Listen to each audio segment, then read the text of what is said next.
going on, guys? JSGC here, and we are here for another Manchester City transfer update. Massive transfer update, this one, in terms of the incomings, and there's a lot of panic out there, so I'm here to give the latest news and hopefully reassure some of you guys. So before I do crack on with this video, make sure, like always, if you are enjoying the content, please do subscribe to my channel. We've got daily Manchester City transfer updates in what I'm sure is going to be an absolutely hectic end to this window for Manchester City. So do subscribe to stay up to date every single day with all the latest Manchester City transfer news. Social media links, they're in the description below and sliding across at the bottom of the screen if you want to go and follow me on my Twitter and Instagram. Email also in the description too if you want to hit me up for any sponsorship for any videos or any general business inquiries. TikTok link also in the description if you want to go and follow me on there. Do let me know your thoughts, what you make of these transfers in the comments below, and don't forget to leave a thumbs up as well. 400 likes is the aim. So we're going to crack on with this video. We're going to start off with the outs. We've got the very latest on Maximo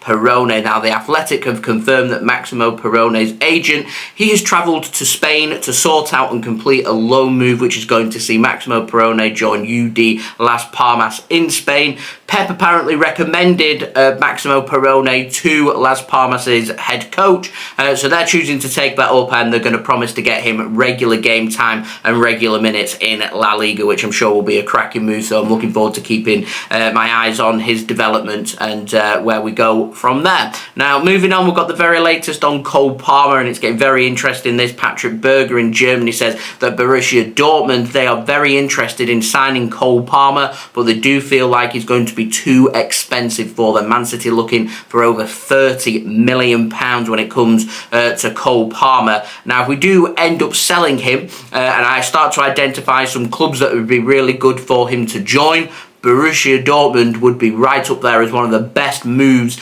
that Cole Palmer could sort out if it does come to an exit. But if they can't afford £30 million, then quite frankly, the transfer isn't going to happen. Pep Guardiola has also confirmed that Cole Palmer isn't going to be loaned out, so that's not an option. It will be a simple case of he stays and fights for his place in the Manchester City first team, which he's currently doing a very good job of, or he leaves on a permanent basis and City will put a sell-on fee and a buyback clause in there. So what will happen? We've got 2 weeks to sort out the future of Cole Palmer and lots of other players at Manchester City as well. Now, moving on, we've got the very latest on Stefan Ortega Moreno. Christian Falk has now confirmed that Stefan Ortega Moreno to Bayern Munich, it's officially off. It isn't happening. Man City are now pushing to get Ortega on a new contract past his current deal, which expires in June 2025.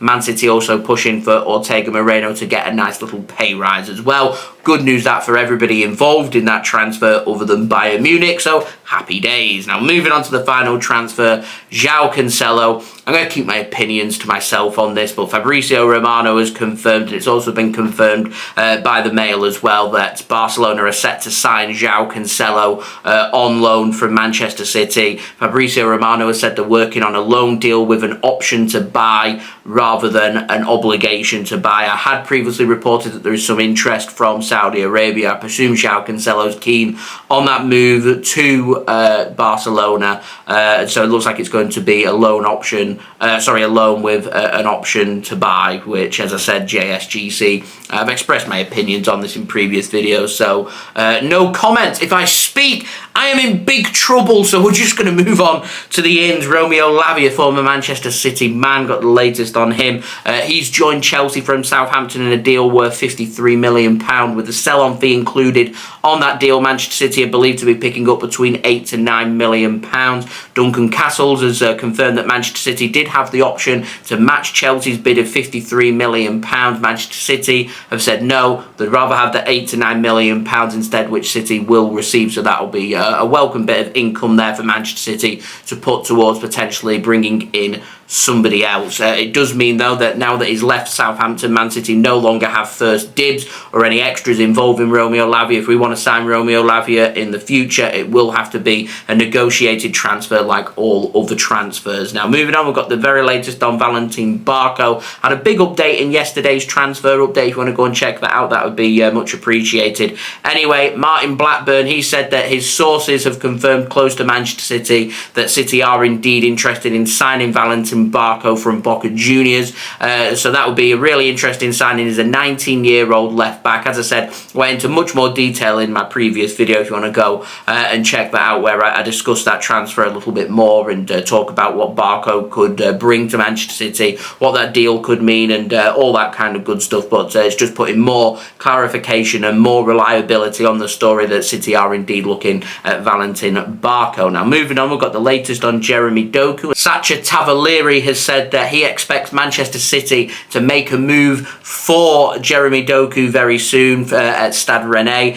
He says that at some point today that bid could come in from Manchester City. The Independent have said that Spurs 100% are in the race with Manchester City and West Ham when it comes to Jeremy Doku. I have also heard rumours with Chelsea missing out on Michael Olise that they're also interested in signing Jeremy Doku, so things are starting to warm up. Now, Sacha Tavolieri does say that West Ham are offering Doku a higher wage to try and attract him to West Ham rather than to Manchester City. However, Doku's stance on this says it's a dream to play for Pep Guardiola, it's a dream to play for Manchester City, and it is believed at this point that he prefers a move to Manchester City. It just needs City to make that move, which is being reported that at some point soon City could choose to go and do that, and may make a little bit more sense on Pep Guardiola's press conference last night when he was digging into a little bit more detail about the transfer business that Man City are going for, when he says to replacing Kevin De Bruyne, he can't be replaced. They're not looking for like, they're looking for something else.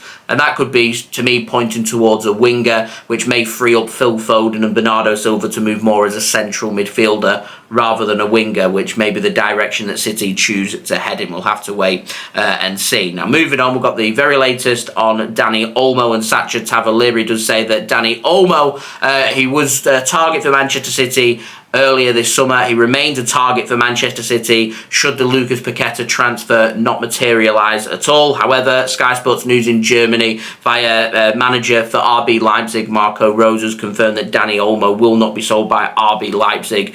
So I presume that there is no room for negotiation, and that is a dead end when it comes to that transfer. But the summer's long, anything can happen. So we'll wait and see. Now, moving on to the final transfer, let's talk about it. Lucas Paqueta. Now, TalkSport reported yesterday, just after I'd uploaded, of course, that Lucas Paqueta to Manchester City is on the verge of collapse. They say that Manchester City will not move on their value of £70 million, their verbal offer to West Ham. West Ham won't move on £85 million. I'd heard some rumours saying West Ham wanted £85 million plus Cole Palmer, a player that's valued at over £30 million.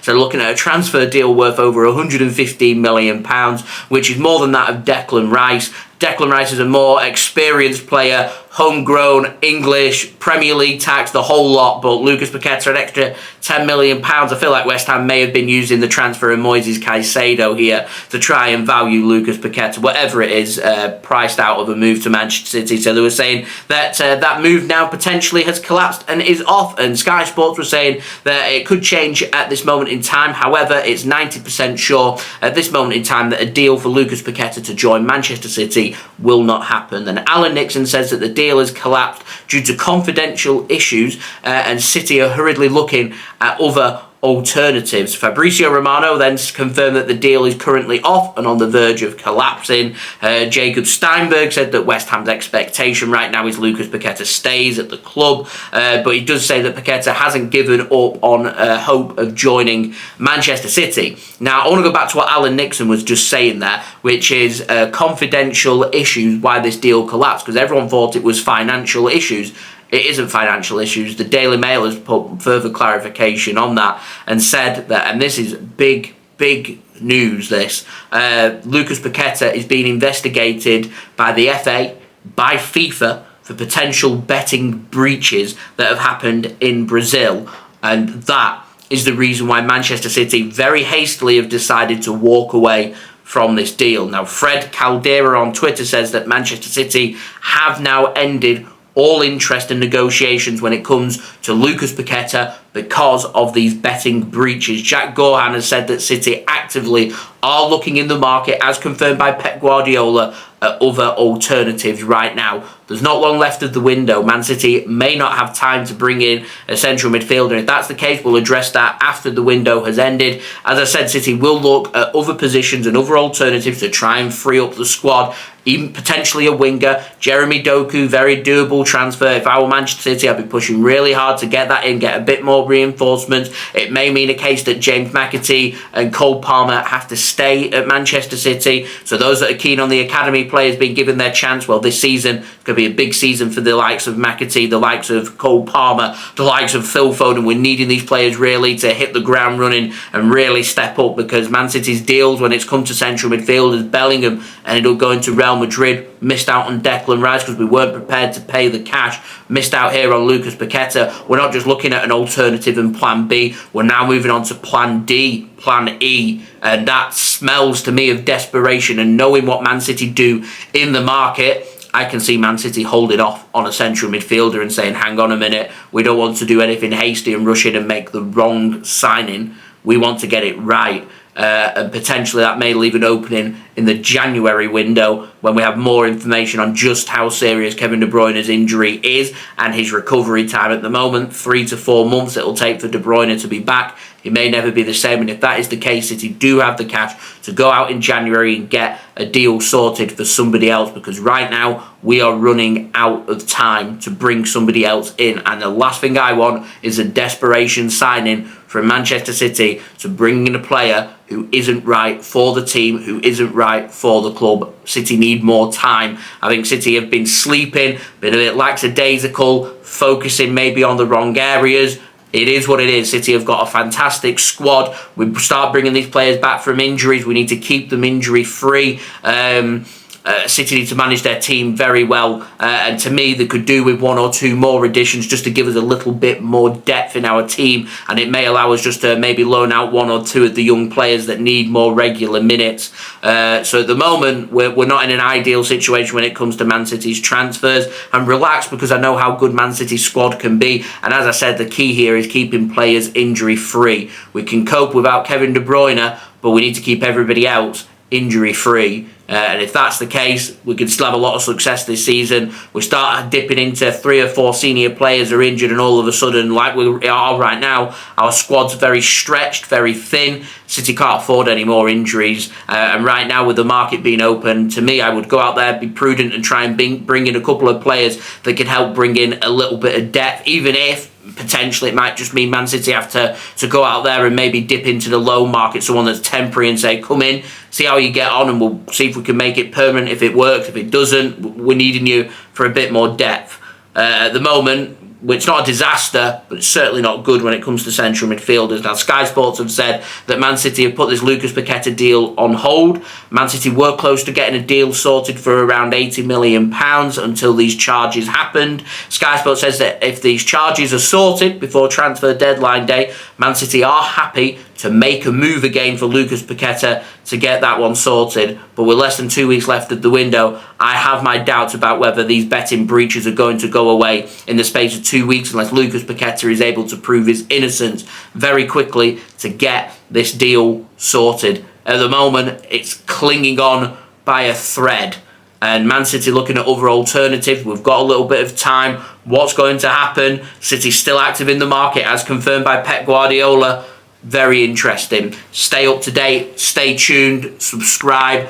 Daily Manchester City transfer updates for you guys to look forward to. Also, don't forget social media links. They're in the description below and sliding across at the bottom of the screen. If you want to go and follow me on my Twitter and Instagram, email also in the description too. If you want to hit me up for any sponsorships for any videos or any general business inquiries, hit that link also in the description if you want to go and follow me on there. Also, don't forget to leave a thumbs up. 400 likes is the aim. And most importantly, there's massive news of Lucas Paqueta. What are your thoughts? Who should Man City target next? Let me know in the comments below. I've been JSGC. Thank you everyone for watching. I hope everyone is safe and well. I'll see you again religiously tomorrow for the next daily Manchester City transfer update. Peace. Ciao for now.